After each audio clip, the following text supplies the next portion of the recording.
Yesterday was really an overwhelming victory, not just for Grayscale and our investors, but for the investment in crypto communities as a whole.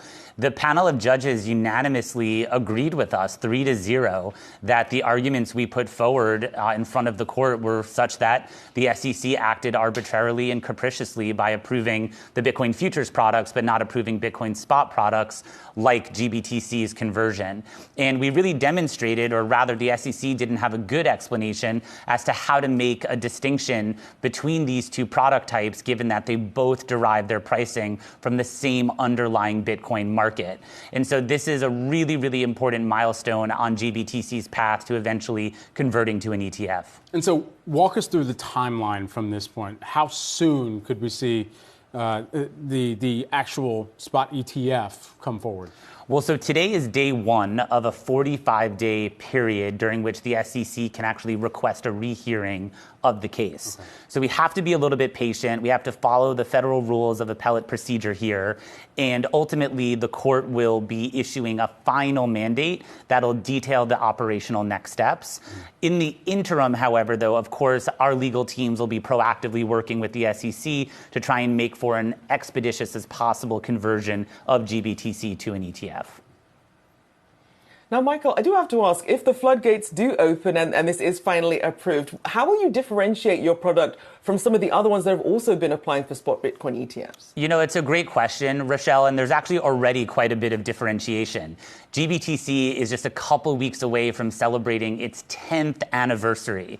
And that's 10 years of, operating within the digital asset ecosystem, custody, audits, accounting, disclosure, creations, investor disclosures, tax treatment. All of these things are really core to running GBTC every single day. And in contrast, a lot of the other products seeking to come to market are merely just ideas. They're just ideas on paper. They're just filings. So in a lot of ways, GBTC has paved the way for a lot of the other issuers to even think about bringing their products to market, making use of GBTC's operations, disclosures, financial reporting, et cetera. And I think when investors do have a choice about which product to invest in, certainly thinking about a crypto native asset manager, a product that has billions of dollars of assets, hundreds of millions of dollars of daily trading volume. These are the types of distinctions that I think investors will be paying attention to, but ultimately we do believe investors should have choice. So is this ruling enough to really kind of overshadow some of the crypto winter detractors to cryptocurrency, whether that's SPF and FTX and what's taking place there, or whether that's the algorithmic stablecoin debacles of last year and the depegging basically to the dollar? Is this enough for investors and for the sentiment that's moved forward and had to navigate so many of these issues? Certainly. I think investors are paying attention to the fact that crypto has been one of the best performing assets year to date. They're looking at not only the Grayscale victory, they're looking at the recent Ripple victory in court. They're looking at the pending legislation that's being worked on in Washington, both around stablecoins, as you mentioned, as well as looking more at market structure. And it's encouraging from my seat, having been in crypto now for almost a decade, to actually see crypto becoming a nonpartisan issue, to see both sides of the aisle working on legislation. Their constituents are getting involved in crypto. They're getting involved in the name of investor protection. They realize investors are going to be involved in this asset class no matter what. And so I am very encouraged that we will have some progress around a lot of these in the weeks and months to come. Who does this benefit the most? Who stands to benefit? Is it the retail investor that has been, bullish on Bitcoin for the past 10 years, say, as long as you've been involved? Or is it the institutions now in making this more accessible and them being able to make sure that they've seen some type of revenue come through as a result of any products or assets that they might bring to market?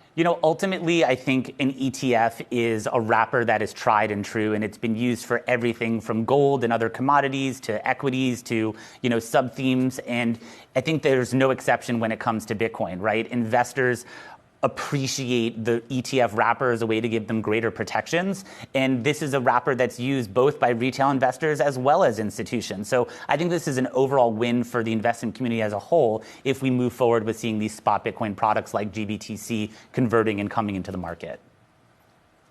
And Michael, I do have to ask, because when you think of where Bitcoin and crypto started, and now you have this influx of institutional investors, and when then waiting for the next catalyst, whether it be Bitcoin halving, what do you think is going to be the next catalyst in the crypto investment space? Well, I actually think, Rochelle, you nailed it. One of the things that we and our investors are very focused on is the next Bitcoin halving that's slated to come around early next summer.